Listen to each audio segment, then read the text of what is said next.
les données officielles. Cette évolution traduit une appréciation de 2,96% du franc congolais par rapport à la semaine précédente, précisément au 22 janvier 2026 sur le segment indicatif. Plus de détails sur Zoom-Copanet. Le cours du pétrole brut ont enregistré une appréciation notable depuis le début de l'année 2026 avec le Brent baromètre de référence du marché mondial en hausse d'approximativement 7% sur la période sous revue, une évolution largement attribuée aux tensions géopolitiques impliquant les États-Unis d'Amérique, l'Iran et le Venezuela. D'après la dernière mise à jour de la Banque centrale du Congo du 29 janvier 2026, le marché pétrolier reste sensible à l'évolution de relations internationales, en particulier lorsque deux indices sécuritaires et militaires alimentent l'incertitude sur l'approvisionnement. Ce dernier jour, deux affrontements indirects entre Washington et les terrains, notamment en drones iraniens abattus par les États-Unis d'Amérique et de manœuvres navales dans le détroit d'Ormuz, ont renforcé le prime de risque. Plus de détails sur Zoom-Copanet.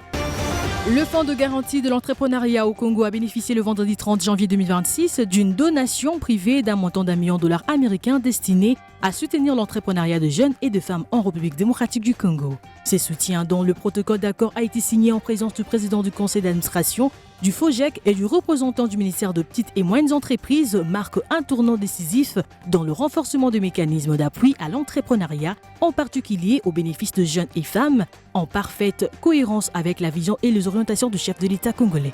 Plus de détails sur Zoom-Copanet. Et voilà, des retours sur ces plateaux pour prendre les chiffres clés avec Judith Unamaka qui revient sur l'exécution des opérations financières de la République démocratique du Congo. Elle sera avec nous juste après ceci.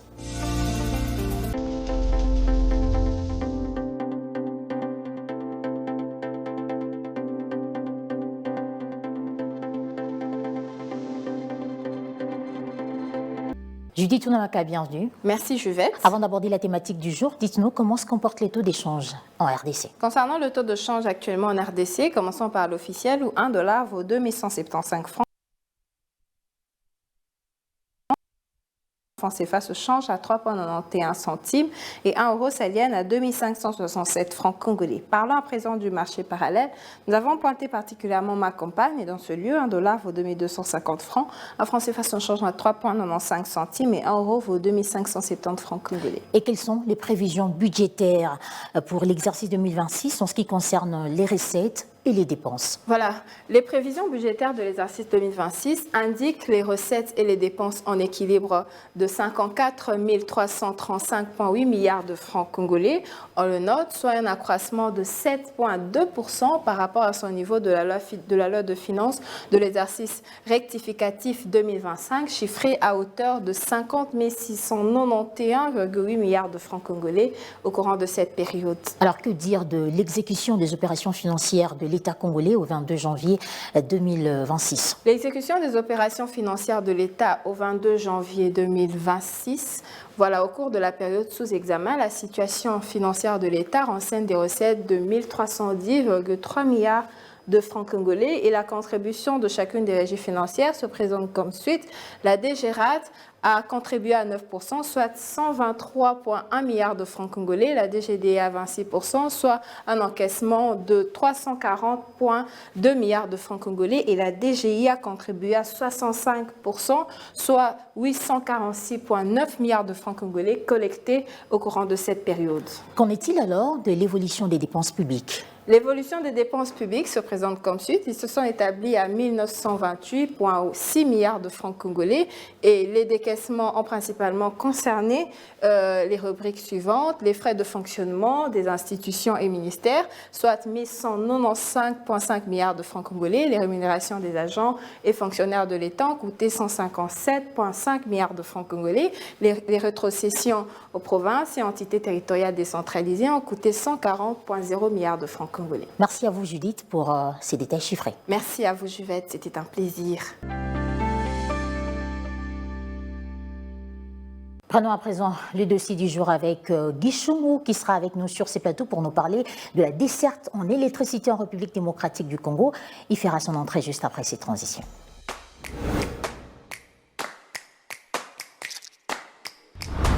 Guy Chungou, bienvenue. Merci madame. Avec vous, nous parlons de la desserte en électricité. Est-ce qu'aujourd'hui, on peut dire que la SNEL remplit correctement ses obligations?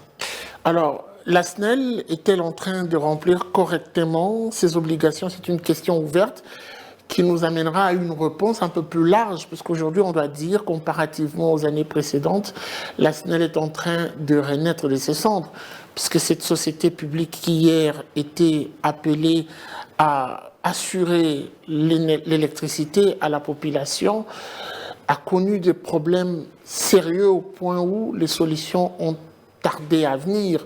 Aujourd'hui, ce que nous constatons, c'est un réveil au niveau de cette entreprise. Assurer correctement, c'est un processus, ça viendra. Il faut d'abord commencer par restabiliser la boîte, redynamiser aussi la boîte, mais aussi donner une nouvelle direction. Parce qu'on doit dire que la SNEL fonctionne aujourd'hui avec beaucoup de contraintes. Peut-être ceux qui nous suivent ne le savent pas. Pour connaître un peu plus, il faut rapprocher la société. C'est une enquête que nous avons menée au niveau de Zoomeco pour en savoir un peu plus sur cette desserte en électricité qui continue à poser problème, notamment le taux, selon les statistiques, qui ne correspondent pas à la réalité telle que présentée par moment. Qu'est-ce qui se passe? Quelles sont les difficultés?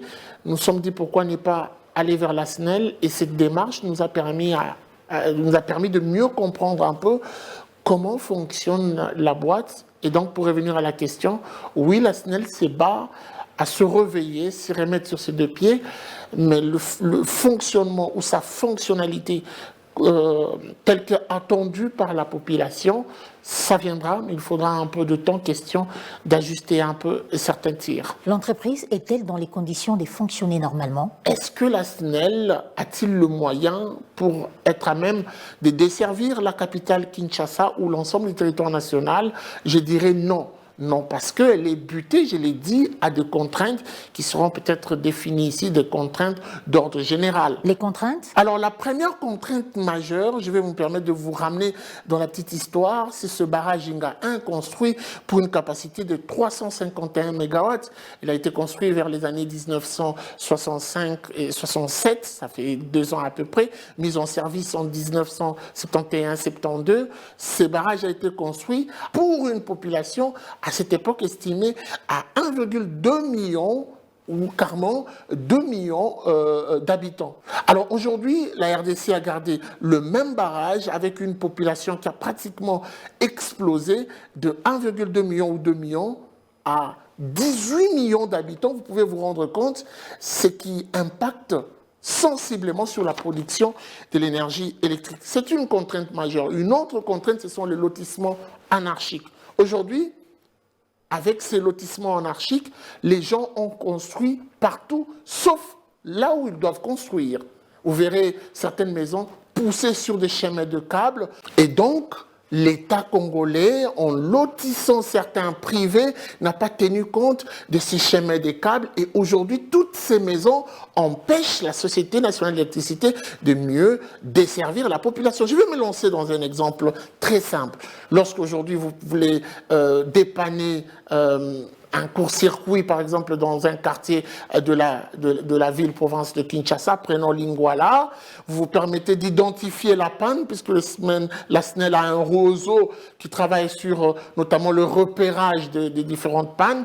Vous identifiez la panne et curieusement, les orientations vous amènent vers la fondation d'un bâtiment.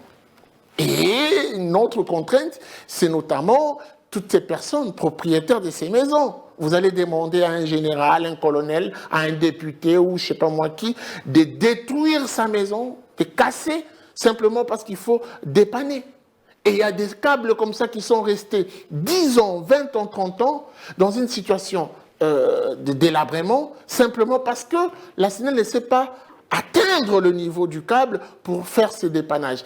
Et ceci peut se permettre de lancer tout un quartier dans le noir. Et les victimes ne verront pas cette situation, ils parleront d'une SNEL qui s'est désengagée par rapport à ses obligations. C'en est une contrainte. Une autre contrainte, c'est l'urgence dans le traitement du dossier. Aujourd'hui, pour que la Société nationale d'électricité achète ou fasse une demande pour dépanner ou répondre à un besoin, il faut des autorisations. Il y a l'IGF qui intervient, il y a la DGCNP qui doit intervenir. Imaginez-vous un peu la procédure que ça prend. Vous connaissez un peu dans notre pays comment les choses évoluent lorsqu'il faut donner les autorisations. Nous avons vu ici certaines personnes même monter au créneau pour désavouer la lenteur dans le traitement des dossiers en disant que ça retarde un peu les choses. Et donc la SNEL est également frappée par cette contrainte. Imaginez qu'en ce moment-ci où nous sommes, ça brûle et qu'un câble est endommagé. Il faut immédiatement une solution. Il faut l'acheter, commander et en plus remplacer.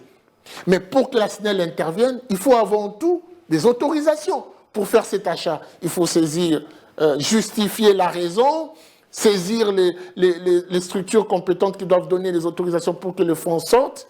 Et par moments, ces demandes sont rejetées, ce qui constitue aussi un problème. Si aujourd'hui l'État pouvait faire passer le fonctionnement de la SNEL d'une entreprise simple, caricaturée sur le modèle de la fonction publique, vers une entreprise stratégique, comme on le voit avec l'armée, les dépenses de l'armée, les dépenses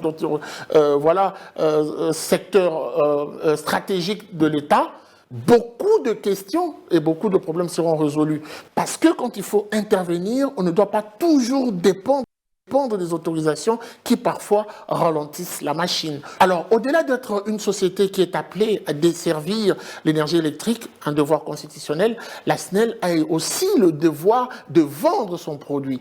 Et si l'État pouvait prendre conscience, quand on parle de la vente, il faut maximiser les recettes. Aujourd'hui, regardez un peu toutes ces entreprises étatiques qui ne payent presque pas les factures de la SNEL. C'est un manque à gagner. Lorsque l'État veut construire une cité, qu'est-ce qu'il dit ? La SNEL, organisez-vous pour que le courant soit stable, organisez-vous pour que les travaux se font en bonne et due forme. Mais ceci implique les achats de câbles, la stabilisation de la tension, ceci implique une main-d'œuvre affectée à cela. Mais si vous ne donnez pas le moyen qu'il faut pour faire ce travail tel que vous attendez de la SNEL, cela constituera également un problème efficace. Alors, une autre contrainte à rajouter sur la liste, c'est le vol de câbles. La SNEL s'époumonne pour renouveler les différents réseaux de câbles qui existent, mais il se constate qu'il y a certains Congolais qui se permettent la nuit de déterrer le câble et de le voler. Ça, c'est un problème. Imaginez-vous que on vous octroie 400 mètres de câble et que la nuit, les personnes de mauvaise intention se permettent à visage caché et à l'absence du jour prendre 200 mètres et ramener chez eux à la maison, le matin, vous constaterez qu'il y a un problème d'électricité. Et moi, je me dis que la population devrait comprendre que la SNEL, au-delà de toute la volonté politique qui existe, fait face à des contraintes. Et si ces contraintes ne sont pas résolues, nous resterons toujours de rester dans le noir. Guichon, dites-nous également quelles sont les pistes et des solutions pour améliorer la desserte en électricité en RDC.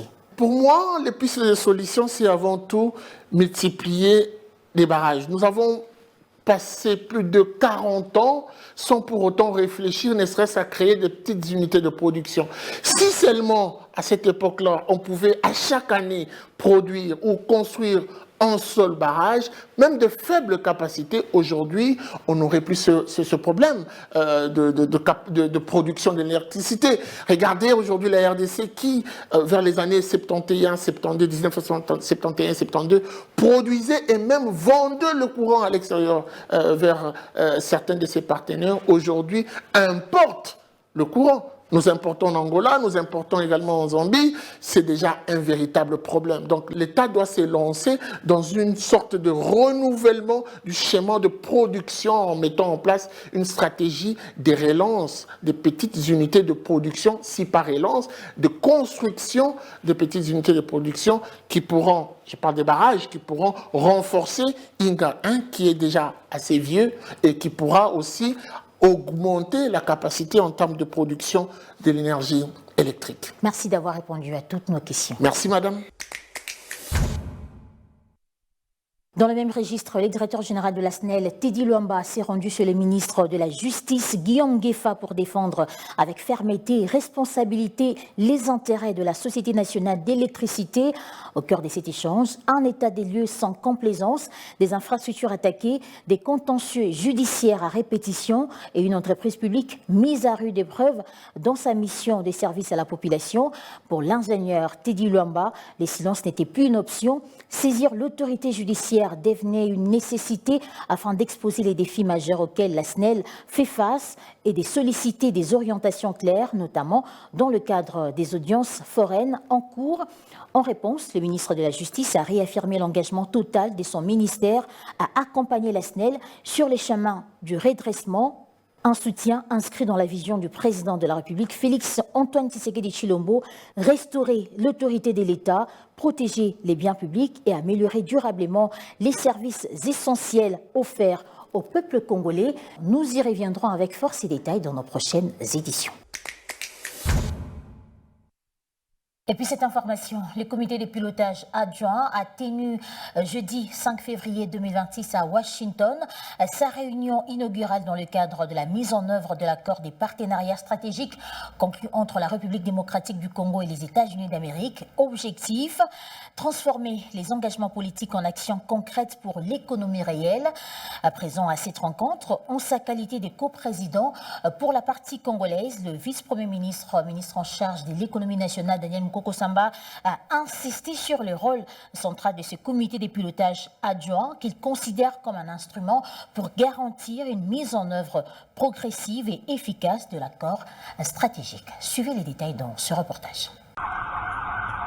Le partenariat stratégique entre la République démocratique du Congo et les États-Unis franchit une étape décisive. Le comité de pilotage conjoint, mécanisme clé prévu dans l'accord entre les deux pays, a tenu à Washington sa toute première réunion inaugurale. Objectif, transformer les engagements politiques en actions concrètes pour l'économie réelle. Au centre des échanges, la sécurisation des chaînes d'approvisionnement, la mobilisation d'investissements responsables, le développement d'infrastructures structurantes, notamment les corridors des transports et les projets énergétiques, mais aussi l'assistance technique et le renforcement des capacités institutionnelles. Il s'agit donc d'un cadre structuré destiné à identifier et accompagner des projets stratégiques à fort impact capables d'accélérer la transformation économique de la RDC.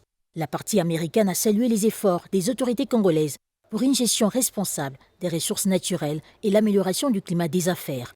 De son côté, la RDC a réaffirmé sa volonté de faire de ce partenariat un véritable levier des créations d'emplois, de croissance durable et des prospérités partagées. Présent à cette rencontre, en sa qualité de coprésident pour la partie congolaise, le vice-premier ministre, ministre de l'économie nationale, Daniel Mukoko Samba, a insisté sur le rôle central de ce comité de pilotage conjoint qu'il considère comme un instrument opérationnel essentiel pour garantir une mise en œuvre progressive et efficace de l'accord stratégique.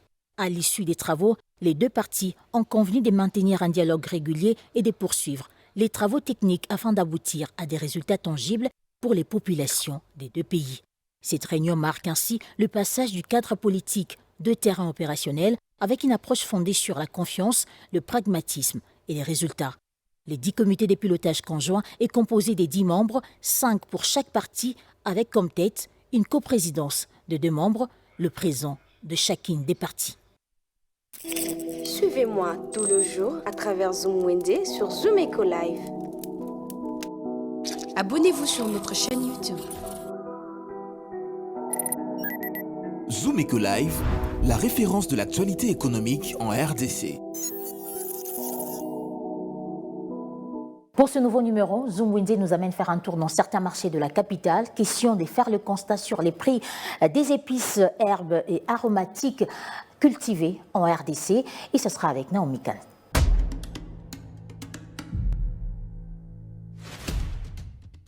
République démocratique du Congo cultive une riche variété d'herbes aromatiques, incluant les oignons qui se vendent actuellement à 500 francs par oignon. Une petite botte de ciboulette se fixe actuellement au prix de 800 francs congolais. Pour le fan de céleri, cela revient à 2000 francs par tige. La menthe est une plante très aromatique au prix de 1000 francs la botte. Avec 1000 francs, vous avez également la possibilité de vous procurer une petite botte de coriandre cultivée en République démocratique du Congo. Toujours au même endroit, on trouve également de l'ail à partir de 500 francs. Le feuille de laurier est également cultivé en République démocratique du Congo au prix de 300 francs la pièce. Terminons notre marché du jour avec de feuilles d'origan qui se vendent à partir de 500 francs au marché de Kinshasa.